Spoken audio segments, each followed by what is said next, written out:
हाय लोग, कैसे हैं सब? मज़े में। तो भाई ये आज हमारा सेकंड या थर्ड मोस्ट हमारा वीडियो है and I am Vaishnavi Singh. Radhe Radhe. तो welcome to my channel. Of course आप प्लीज़ सब्सक्राइब कर दीजिए ताकि हम और अच्छे वीडियोस बना सकें। हमें पता चल सके कि जो हमारे सब्सक्राइबर्स हैं उनकी क्या क्या जो है इंटरेस्ट है, वो क्या क्या देखना चाहते हैं, उन्हें क्या क्या पसंद है। सो आई एम सो सॉरी क्योंकि अभी हमारा जो सेटअप है, अभी हमारा जो नीश है, हमारा जो वीडियो का कंटेंट है, जो वीडियोग्राफी है एंड जो मेरे स्पीकिंग स्किल्स हैं, मैं उस पर ज़रूर काम करूँगी। जैसे जैसे हमारा चैनल आगे बढ़ेगा सब कुछ अच्छा और आपकी इंटरेस्ट के हिसाब से होते जाएगा। So just guys don't worry, just be with me and stay tuned और देखते हैं कि आज का हमारा टॉपिक क्या है। सो ऑफ कोर्स आज का हमारा टॉपिक है एरिया 51। आई होप सो कि आपने एरिया 51 के बारे में सुना होगा। सो जैसे कि आपने हमारे थंबनेल में देखा था, जो एरिया 51 है वो एक्चुअल में क्या है, एक यूएफओ की जगह सब लोग से मानते हैं, ठीक है। एक्चुअल में वो एक आर्मी बेस है। मतलब वहाँ पर ना आर्मी के जो लोग होते हैं ना, वहाँ काम करते हैं, रिसर्च करते हैं, नए नए एयरप्लेन्स बनाते हैं, प्रैक्टिस करते हैं, जो भी वॉरफेयर है उसे सीखते हैं, ट्रेनिंग लेते हैं, ठीक है। एक आर्मी का सिंपल बेस है एरिया 51, जहाँ पे लोग ट्रेनिंग लेते हैं, सीखते हैं, काम करते हैं। एंड ऑफकोर्स जो नए लोग हैं ऑफकोर्स ट्रेनिंग लेते हैं, जो लोग वहाँ पे पहले से काम कर रहे हैं वो और ज़्यादा प्रैक्टिस करते हैं। तो सिंपल सी बात है कि एरिया 51 को एक आर्मी बेस के अलावा लोगों ने यूएफओ बेस बना दिया है। एंड ऑफ कोर्स ऐसा हो भी सकता है क्योंकि काफ़ी सारी जो चीज़ें हैं ना वो निकल के सामने आई हैं एंड काफ़ी सारे प्रूफ है जो हमें ये बताते हैं कि एरिया 51 जो है एक आर्मी बेस कैम्प नहीं है। इसके साथ साथ अमेरिका का सीक्रेट यूएफओ बेस कैम्प भी है। सो आई थिंक कि बहुत से लोग यहाँ पे जो वीडियो देख रहे हैं वो साइंस रिलेटेड चीज़ें पसंद नहीं करते हो, या फिर उन्हें साईफाई चीज़ें पसंद ना हो। फिक्शनल चीज़ें होती है, साइंटिफिक फिक्शनल जो होती है साईफाई उन्हें ना अच्छी लगती हो। But believe me, this video is going to be very interesting for you. And of course अगर आप साइंस फील्ड से बिलोंग करते हो तो ये जो स्टोरी आपको बता रही हूँ ये बहुत ज़्यादा इंटरेस्टिंग होगी। नहीं भी करते तो भी नहीं होगी। चलिए let's move further to this video. तो हमारे एरिया 51 की अब हम बात करेंगे, ठीक है। तो सबसे पहले तो मैं आपको ये बता रही हूँ कि एरिया 51 जो है उसे लोग यूएफओ बेस कैम्प मानते हैं, फाइन। अब एरिया 51 है कहाँ? तो ये अमेरिका में है और ये अमेरिका के डेजर्ट के बीचों बीच में। चलिए लोकेशन बाद में देखते हैं, अभी देखते हैं अमेरिका के कोने कोने से ना एक बार क्या हुआ कि बहुत तेज़ जो है लाइटनिंग हुई, ठीक है। एंड लाइटनिंग के बाद ना कुछ यूएफओस लगता है किसी ने देखे गए। मतलब वहाँ पे जो एरिया 51 है जिसके बहुत दूर तक जो भी रेसिडेंशियल एरिया है, वहाँ पे जो लोगों ने देखा है वो हमेशा ये क्लेम कर रहे हैं कि हाँ हमने हमारे आसपास ना यूएफओ ऐसी कोई फ्लाइंग सॉसर जैसी जो चीज़ है वो देखी है। तो वो लोग ये क्लेम कर रहे हैं। अब अमेरिका के कोने कोने से खबर आ रही है कि हाँ भाई यहाँ पे जो गांव है यहाँ के लोग कह रहे हैं कि हमने यहाँ पे फ्लाइंग सॉसर देख लिए। दूसरे जो गांव है वो लोग कह रहे हैं हमने यहाँ पे फ्लाइंग सॉसर देख लिए। जो दूसरे गांव है, जो शहर है, वो कह रहे हैं हाँ भाई यहाँ पे हमने कैफे यूएफओ देखा है, कुछ जाते हुए देखा है। तो कोने कोने से खबर आ रही थी। तो फिर क्या हुआ, अमेरिका में सच में रिसर्च करी गई। सच में गवर्नमेंट ऑर्गेनाइजेशंस हैं, उन्होंने रिसर्च करवाई। फाइनली रिसर्च करने के बाद सामने है कि 3 ऐसी जगह है जहाँ पर वाकई में एक कुछ चीज़ें गिरी है वहाँ पर, या तो फिर वहाँ पे कोई जो मलबा होता है जो कि एक डिस्ट्रक्शन के बाद कोई बची हुई चीज़ होती है उसे मलबा कहते हैं, और वो वहाँ पे मिला है। और उस 3 जगह पे कुछ ज़्यादा ही लोग क्लेम कर रहे हैं कि हमने देखा है। सो वहाँ पे जो लोग हैं वो मिसअंडरस्टैंडिंग उनके दिमाग में क्रिएट नहीं हो सकती, because there is so much majority saying that they are just claiming that they have seen the flying saucer and the UFO. So how can so many people be wrong? Okay, so majority is always right. And of course वो 3 जगह पे majority आ रही है तो माना जाता है कि वहाँ पे वाकई में UFO है, वाकई में एलियन है। एंड आप जो सोच रहे हैं of course एलियंस की स्टोरी सच हो सकती है। तो मैं हमेशा सोचती हूँ कि this universe is so big and our earth can not be only the very much lucky planet की जहाँ पर सिर्फ और सिर्फ लाइफ हो और कहीं लाइफ ना हो। लाइफ दूसरी जगह पर भी हो सकती है। हो सकता है हमसे पहले वहाँ लाइफ आई हो तो वो हमसे काफ़ी ज़्यादा टेक्नोलॉजी में काफ़ी आगे हो। एनीवेज, तो भाई हम टॉपिक से कई ज़्यादा भटक गए हैं। अपना टॉपिक इधर है और हम 3-4 किलोमीटर आगे चले गए। सो अब हम वापस आ रहे हैं। तो हमारा टॉपिक है एरिया 51 का। तो यहाँ पे क्या होता है कि 3 जगह के बारे में सामने आ जाती है चीज़ें। अब वहाँ पे क्या हमें सब लोग क्लेम कर रहे हैं कि 1200 मीटर पर आवर की स्पीड से कुछ चीज़ें जो है वो तो हम क्या बातें कर रहे थे, हम एरिया 51 के बारे में बातें कर रहे थे कि वहाँ पे कई सारे लोग क्लेम कर रहे हैं 1200 मीटर्स पर आवर की स्पीड से एक चीज़ आकर गिरी थी, एक बहुत ही ख़तरनाक सी चीज़ आकर गिरी थी। तो वहाँ पे सब लोग ये क्लेम कर रहे हैं और सबको ये लगता है कि वो चीज़ एक फ्लाइंग सॉसर की तरह दिख रही थी। तो हो सकता है कि वो फ्लाइंग सॉसर एक यूएफओ हो, जैसे कि जो एलियन का यूएफओ होता है। सबको ये लगता है कि वो जो एलियन का यूएफओ है ये वही चीज़ है जो इतनी ज़ोर से वहाँ आकर गिरी है, और सब लोग यही क्लेम कर रहे हैं। तो चलिए आगे देखते हैं कि इसके बारे में कौन सी थ्योरीज़ बनी हैं। सबसे पहले हम बात करेंगे रोजवेल आर्मी के बारे में। रोजवेल आर्मी ये वही आर्मी है जिन लोगों ने उस फ्लाइंग सॉसर को देखा था और साथ ही साथ जहाँ पर ये चीज़ें गिरी थी उसे जाकर रेस्क्यू किया था। मतलब सब कहते हैं वहाँ पे कुछ एलियंस भी आकर गिरे थे जो मर गए थे। तो रोजवेल आर्मी के लोगों ने ही उन जो एलियन वहाँ पर अब नहीं रहे उन्हें देखा था, एंड जो मलबा गिरा था उसे देखा था। तो सब लोग मतलब जानते हैं कि रोजवेल आर्मी के ही लोग थे वहाँ पर मौजूद। ऑफकोर्स वो जगह ही ऐसी थी जहाँ पे जो आर्मी के लोग रह सकें।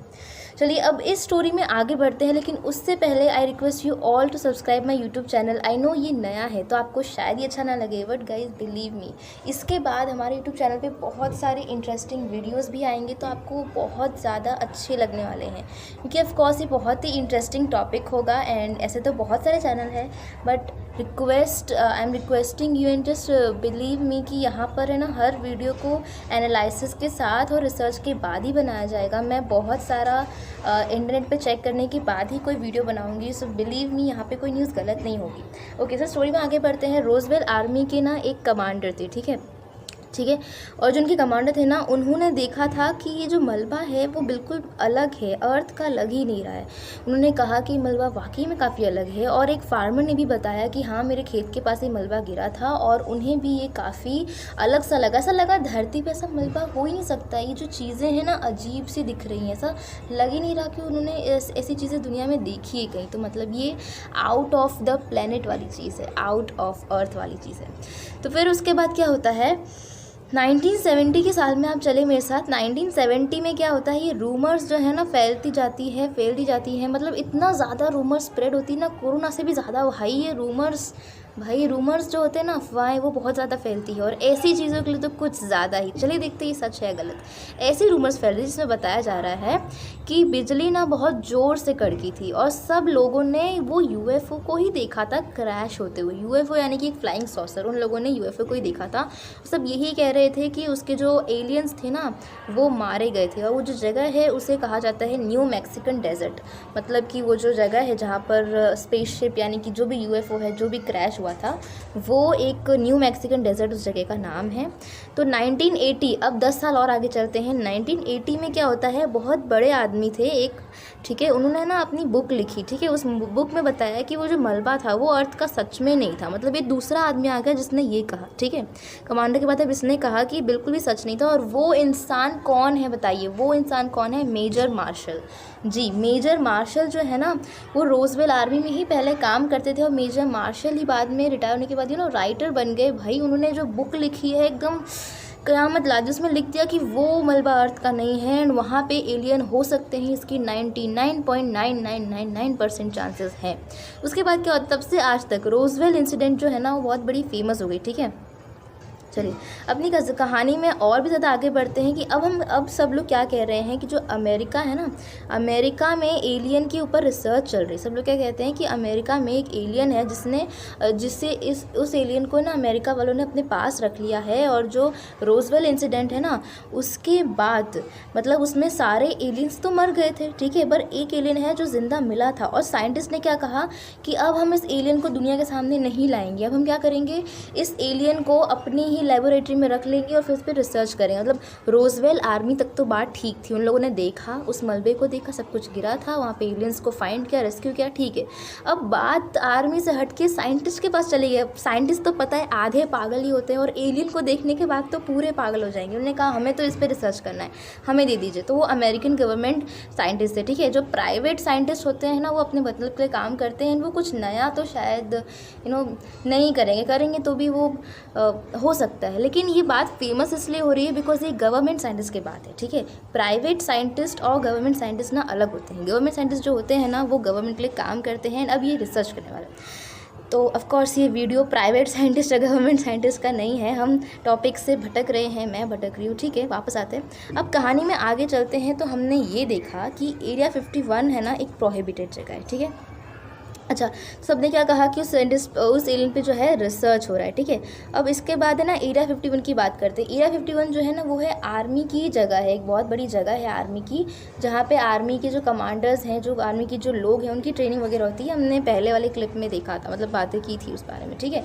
तो ये जो जगह है वो आर्मी की है और ये काफ़ी प्रोहिबिटेड जगह, यहाँ पे कोई आ नहीं सकता, यहाँ से आकर कोई वापस जा नहीं सकता है, यहाँ पर कोई बिना मतलब की जो चीज़ें हैं वो नहीं कर सकता है, ठीक है। तो अब आगे क्या होता है, अमेरिकन आर्मी बेस कैंप यहाँ पर है, ठीक है। एरिया 51 में क्या है, अमेरिकन आर्मी बेस कैंप है। अब अमेरिकन आर्मी बेस कैंप की बात तो चलिए ठीक है, ओके। यूएफओ को है ना फ्लाइंग सॉसर भी कहा जाता है बिकॉज उसका शेप ही कुछ ऐसा लगता है ना, हमारे फिल्मों में भी दिखाया गया है, उसका शेप इस तरह का होता है, ऐसे एक प्लेट सा होता है, उसके ऊपर एक सॉसर जैसी चीज़ें रखी होती है। अब मैटी रॉबर्ट्स के बारे में बात करते हैं, ठीक है। मैटी रॉबर्ट्स कौन है, तो उसकी फ़ोटो जो है ना एक लड़की सी लग रही है, बट वो लड़का है, ठीक है। तो यही इन्फॉर्मेशन ही कि वो लड़का है, ओके। तो वो क्या है, एक कॉलेज स्टूडेंट है। अब वो कॉलेज स्टूडेंट होकर भी ना बहुत बड़ा सोचता है, मतलब उम्र कम है लेकिन करना उसे बड़ा है, बिल्कुल मेरी तरह कि मैं कॉलेज में नहीं हूँ। लेकिन मैटी रॉबर्ट्स ने क्या सोचा कि चले वो भी कुछ बड़ा काम करे। तो उसने क्या किया, एरिया 51 के ऊपर ना उसने पॉडकास्ट, मतलब वो देख रहा था, उस पॉडकास्ट में ना एक चीज़ हुई जिसकी वजह से वो काफ़ी इंस्पायर हो गया। मतलब उस पॉडकास्ट में एलियंस के बारे में कुछ बताया जा रहा था, उनकी रिसर्च हो रही है, वो एलियंस मर गए थे कि जिंदा है क्या है। इतना इंस्पायर हो गया ना कि उसने सोचा अब मैं खुद का एक फेसबुक इवेंट चालू करूँगा, एक पेज बनाऊँगा, मतलब क्रांति ला दूंगा दुनिया में, रेवोल्यूशन ला दूंगा, ये करूँगा वो करूँगा। तो बस मैटी रॉबर्ट्स निकल गया, अपने फेसबुक का अकाउंट उसने खोला, उसने एक इवेंट रेडी किया और उस फेसबुक इवेंट पे उसने मस्ती मस्ती में कह दिया कि भाई हम सब ना एरिया 51 पे जा रहे हैं, ठीक है ना, वहाँ पे जाके साथ में धावा बोल देंगे और फिर हमें अंदर जाना ही पड़ेगा। और अगर हमें गवर्नमेंट पकड़ने आई तो हम नारुतो की तरह वहाँ से भाग जाएंगे। तो नारुतो क्या है, एक जापानीज़ एक एनिम चीज़ है। हाँ, तो उसने कितनी अजीब अजीब सी चीज़ें लिखी थी यार। जापानीज़ का जो एनिम कोई कैरेक्टर है नारुतो, वो ऐसे हाथ को इस तरह से पीछे कर कर वो भागता है और बहुत ही स्पीड में भागता है, और वो कह रहा था कि गवर्नमेंट हमें पकड़ने आएगी तो हम इस तरह नारुतो की तरह भाग जाएंगे एंड कोई हमें पकड़ नहीं सकता। हाँ भाई, हम साथ में मिलकर धावा बोल देंगे, एरिया 51 में तो हमें जाना है, एलियन को देखना है, उसे बचाना है।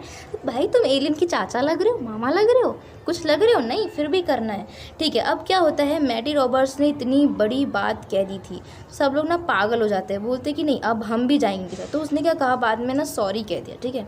तब सभी लोग ऐसे कमेंट कर रहे थे कि नहीं अब तो हमें जाना है, अब तो हमें भी एरिया 51 में जाना है, वहाँ पे जाके देखना आखिर हो क्या रहा है, फिर हम साथ में जाएंगे। तो फिर क्या हुआ, वो इंटरनेट पे वापस आया, उस सबको सॉरी कहा और कहा कि ये बहुत ही ना फ़नी लग रहा है, ठीक है ना, मैंने मजाक किया था, कि सच में ये बहुत ही बड़ा जोक इतना फेमस हो गया, मुझे पता ही नहीं चला और मुझे सच में नहीं अंदाज़ा था कि ये मेरा जोक है ना इतना फेमस हो जाएगा, वायरल हो जाएगा। बट अब ये बात क्योंकि सीरियस हो चुकी है तो आई एम एक्सेप्टिंग गाइज कि मैं अपनी जो कमेंट है, अपनी जो चीज़ है ना, उस अपनी शब्दों को वापस ले रहा हूँ, ऐसा कुछ भी नहीं हम करने वाले हैं। तो फाइनली मैटी रॉबर्ट्स ने अपनी बात को पेश किया कि भाई अब मेरी गलती नहीं है, मैंने सॉरी कह दिया, अब आगे अगर ये लोग वहाँ पर आएंगे तो इसमें मेरा कोई भी कसूर नहीं है। उसने अपना जो नाम है, अपने कदम है पीछे ले लिए। तो देख सकते हैं कॉलेज के एक सिंपल से स्टूडेंट ने कितना बड़ा मतलब वो कर दिया, ठीक है। न्यूज़ में भी दिखाया गया था, न्यूज़ के क्लिप्स भी आप देख सकते हैं, दिखाया गया था कि मैटी रॉबर्ट्स किस तरह फेमस होते जा रहा था फेसबुक इवेंट पे। वैसे एरिया 51 ना कोई सिंपल सी जगह नहीं है, ठीक है। तुम्हारे घर के पास वाला गार्डन नहीं है, कोई हॉस्पिटल नहीं है, कोई स्कूल नहीं है और कोई एयरपोर्ट या रेलवे स्टेशन नहीं है कि एक ऑटो पकड़ी और आराम से चले गए। स्कूल तो तुम चलते भी जा सकते हो, ठीक है। ये कोई हॉस्पिटल या कोई ऐसी सिंपल सी जो जगह है वो नहीं है। डेजर्ट है ना, इतना बड़ा डेजर्ट है, उसके बीचों बीच ये जगह है एरिया 51। यहाँ पे जाना बहुत मुश्किल है क्योंकि इसका जो इसका जो लोकेशन है ना बहुत ज़्यादा अजीब है। बड़े से डेजर्ट के बीचों बीच ये एरिया 51 है। यहाँ पे जाते जाते ना आपकी गाड़ी की पेट्रोल ख़त्म हो जाएगी और पेट्रोल पंप जो होता है ना वो भी वहाँ पे नहीं है, तो भूल जाओ, ठीक है, वहाँ पे जाना ही भूल जाओ। बहुत ही मुश्किल सी जगह ये अमेरिका में, ठीक है, अमेरिका में, ऑफ कोर्स अमेरिका की बात कर रहे हैं भाई, क्या हो रहा है। Okay, so we know what you are thinking about the aliens. Many peoples have reported seeing unidentified flying objects in और नियर एरिया 51। मतलब बहुत सारे लोगों ने क्लेम किया, उन्होंने देखा है। और ये जो इमेज है ना, इसकी बहुत ही सीक्रेट साइट है, ठीक है ना। तो इसे क्या बना दिया गया, एक्स्ट्रा टेरेस्ट्रियल रिसर्च सेंटर बना दिया गया, ठीक है। एरिया 51 तो आर्मी बेस कैंप था, वहाँ पे कुछ साइंटिस्ट आए, उन्होंने अपनी लेबोरेटरी खड़ी की और बोला कि भाई अब ये क्या है, हमारा रिसर्च सेंटर है, उसका नाम क्या रखेंगे हम, एक्स्ट्रा टेरेस्ट्रियल रिसर्च सेंटर नाम रखेंगे और यहाँ पे वही काम करेंगे। तो क्या होता है, 1989 में अब चलते हैं, ठीक है, कहानी में थोड़ा आगे बढ़ते हैं। 1989 एक आदमी आता है, उसका नाम है ना रॉबर्ट लेजर है, रॉबर्ट लेजर, ठीक है, रॉबर्ट लेजर नाम है, बट ऑफ कोर्स वो रॉबर्ट नहीं है भाई, इंसान है, नाम ही ऐसे रखते हैं ये अंग्रेज़ लोग। तो रॉबर्ट लेजर ने क्या किया, आकर क्लेम कर दिया कि भाई यहाँ पे एक्स्ट्रा टेरेस्ट्रियल टेक्नोलॉजी है ना, इसके बारे में रिसर्च हो रहा है एरिया 51 में। अब एरिया 51 में हो रहा है मतलब वो आसपास की जो लेबोरेटरी थी ना, वहाँ पे रिसर्च हो रहा है, यहाँ पे सच में एलियन है। अब लेजर जो था शायद झूठ कह रहा था, सच वी डोंट नो, हम जानते नहीं है। काश वो मुझे मिल जाए ना, मैं सच में उनका लाई डिटेक्टिंग टेस्ट करवाऊँगी, उनसे साथ में पूछना चाहती हूँ, बट वो मुझे नहीं मिलेंगे। ऑफकोर्स उनके साथ अपॉइंटमेंट मिलना बहुत मुश्किल है। सो मैं आपको ऐसे ही बता रही हूँ कि जो लेज़र हैं वो ये कहते हैं कि लास वेगस है ना, एक टेलीविज़न रिपोर्टर जो है, लास वेगस के जो टेलीविज़न रिपोर्टर हैं, लास वेगस जो भी नाम है इसका, उनका नाम क्या है, जॉर्ज नैप। उन्होंने क्या किया है, अपनी फ़ोटोग्राफ्स जो है एलियन की फ़ोटोग्राफ्स उन्होंने खींची थी, वो उनको दिखाई। और यूएस गवर्नमेंट जो है वो फैसिलिटी को भी ना मतलब एग्जामिन कर रहे हैं, मतलब ये देख रहे हैं कि एलियन की स्पेसक्राफ्ट में क्या था, एलियन के स्पेसक्राफ्ट में कौन सी फैसिलिटी थी, वो सब कुछ एग्जामिन कर रहे हैं। वो देख रहे हैं कि जो एलियन है ना वो दिखते कैसे हैं, उनके अंदर क्या होता है, उनके पास कौन सी ताकत होती है, वो ये सब है ना रिसर्च कर रहे हैं, ठीक है। और कुछ लोग तो ये भी बोल रहे हैं कि उन्होंने है ना यहाँ पे अंदर काम किया है और अंदर जो है अमेजिंग जो प्लेन्स है उसमें भी काम किया और देखा है कि मतलब कैसा लगता है ये, ठीक है। तो मतलब कुछ लोग यही तक क्लेम कर रहे हैं कि भाई हम एरिया 51 में काम करते थे, हम साइंटिस्ट है, हम आर्मी ऑफिसर है, हम काम करते थे, हमने देखा है कि अंदर एलियन की रिसर्च चल रही है। तो कुछ लोग सच कह रहे हैं, झूठ, आई डोंट नो, मैं तो आपको सिर्फ कहानी बता रही हूँ। वो लोग सच में ऐसा क्लेम कर रहे हैं कि हम यहाँ काम करते थे, हमने काम किया है। तो विश्वास करना है कि नहीं करना है वो आप पे डिपेंड करता है, क्योंकि अगर मुझे वो लोग मिल जाए ना ऐसा क्लेम करना, तो मैं सच पूछूंगी कि क्या आप सच में वहाँ काम करते थे, ना आप जो कह रहे हैं वो सच कह रहे हैं, झूठ। लेकिन उन्होंने कहा है कि काम करते थे तो शायद कर रहे होंगे, ठीक है। तो अमेरिका की जो गवर्नमेंट है वो एलियन से दोस्ती कर रही है नहीं, इस बात का कोई सबूत, प्रूफ तो नहीं है, बट हो सकता है कि वो काम कर रही है। तो हमें देखना ये है कि एलियन का जो रहस्य है उसमें बहुत सारे लोग कहते हैं उन्होंने एलियंस को देखा है, ठीक है। कुछ लोग ये भी कहते हैं कि एलियंस नहीं होते हैं, ठीक है। क्यों नहीं होते यार, जब भगवान हो सकता है तुम मानते हो कि भगवान हो सकता है, अगर तुम मानते हो कि भूत हो सकता है, अगर तुम मानते हो चमत्कार हो सकता है, दरवाजे पर नींबू मिर्ची डालने से कोई गलती नहीं होगी, घर में कुछ गलत नहीं होगा, जब तुम ये मान सकते हो तो एलियन क्यों नहीं मान सकते यार। भाई दुनिया में भगवान और भूत मान सकते हो ना, तो एलियन तो मान ही लो। एलियन एटलीस्ट लिविंग थिंग तो है, एटलीस्ट दिखता तो होगा, एटलीस्ट इस पूरे यूनिवर्स में ना सिर्फ एक अर्थ नहीं है, यहाँ पे चमत्कार हुआ है, पानी मिल गया, हम लोग बैक्टीरिया से बड़े हो गए, इंसान बन गया, ऐसा सिर्फ अर्थ नहीं है, दूसरे प्लैनेट्स भी हैं। तो कहीं ना कहीं तो लाइफ होगी, कहीं ना कहीं तो एलियन होंगे, छोटे होंगे, बड़े होंगे, हो सकता है कि हमसे ज़्यादा इंटेलिजेंट हो, स्मार्ट हो, या हो सकता है आदिवासियों की तरह घूम रहे हो, हैया वो करते हुए, बट एलियंस होंगे, आई बिलीव इट।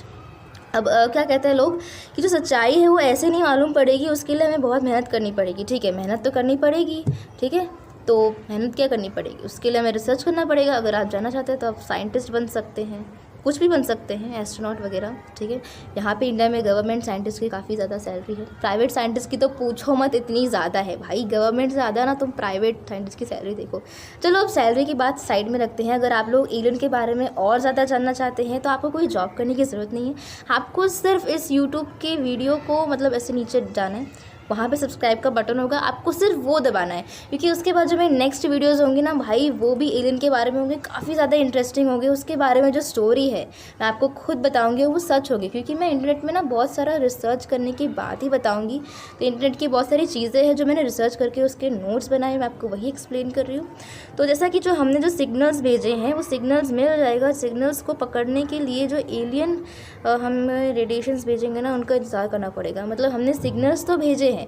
अब सिग्नल्स जाने में टाइम लगेगा एंड वहाँ से वापस आने में टाइम लग जाएगा। तो देखते हैं एलियन हमारे सिग्नल को पकड़ते हैं या नहीं। पकड़ेंगे तो उससे उस कोड को डिकोड कर पाएंगे या नहीं, एंड डिकोड करेंगे तो दोबारा एलियन जो है हमारा रेडिएशन भेजेगा या नहीं, वो हमें नहीं पता। बट हमारे पास ना कई सारे बहुत सारी चीज़ें हैं, लाइक रिसर्च सेंटर है, साइंटिस्ट है, हमारे पास स्पेसक्राफ्ट है, ISS है ऊपर यूनिवर्स में, ऊपर स्पेस में, है ना। साथ में हमारे पास रिएक्टर्स भी है, साथ में जो रेडिएशन कैच करने वाली जो मशीनें होती है ना, एंटीना लगा होता है एकदम बड़ा सा, वो भी है, सब कुछ है। बस एक बार रेडिएशन उन्हें मिल जाए, वो हमें वापस भेज दे।